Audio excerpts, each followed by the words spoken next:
Friends, మీకు ఈ video నచ్చితే లైక్ చేయండి, సబ్స్క్రైబ్ చేయండి. శివ వాళ్ళ నాన్నకి హారతి ఇవ్వడానికి హారతి పళ్ళాన్ని పట్టుకుంటూ ఉంటాడు. తన చేయి బాగోలేకపోవడంతో కింద పడేస్తూ ఉంటాడు. అది చూడగానే అక్కడ ఉన్న వాళ్ళ అమ్మ చాలా కంగారు పడిపోతూ ఉంటుంది. ఇప్పుడు నా కొడుకు ఇలా కావడానికి గల కారణం నీ భర్త ఎప్పుడు అతని వల్లే ఇలా జరిగింది కదా అని చెప్పేసి అంటూ ఉంటుంది. ఆ మాటలన్నీ కూడా బాలు వచ్చి వింటూ ఉంటాడు. ఏంటి ఇప్పుడు నీ బస్తీ వాళ్ళందరూ నన్ను ఒక దగ్గరికి పోగు చేసి నా దగ్గర చెడుగా ప్రచారం చేస్తున్నారా మీరు అని వాళ్ళ అత్తయ్య మాటలు అంటారు. ఆ మాటలు వినగానే అక్కడ ఉన్న మీనా వాళ్ళ చాలా బాధపడుతూ ఉంటుంది. ఇంతలో అక్కడ ఉన్న శివ మాత్రం చేసిందంతా చేసేసి ఇప్పుడు మళ్ళీ మా ఇంటికి భోజనం తినడానికి వచ్చావా భోజనం అని చెప్పేసి అడుగుతూ ఉంటాడు. ఆ మాటలు వినగానే అక్కడ ఉన్న బాలుకైతే చాలా కోపం వచ్చేస్తూ ఉంటుంది.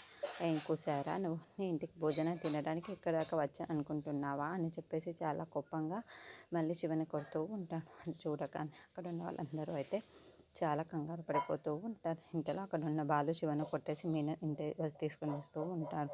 అది చూడగానే అక్కడ ఉన్న సత్యం అయితే అక్కడికి వెళ్ళి పని ఏంటి నువ్వు చేసుకొని వస్తున్న ఘనకార్యం ఏంటిరా, ఏంట్రా ఇలా తయారవుతున్నావు అని చెప్పేసి బాలుని తిడతాడు. ఆ మాటలు వినగానే అక్కడున్న బాలు మాత్రం ఏమీ మాట్లాడకుండా మౌనంగా చూస్తూ ఉండిపోతాడు.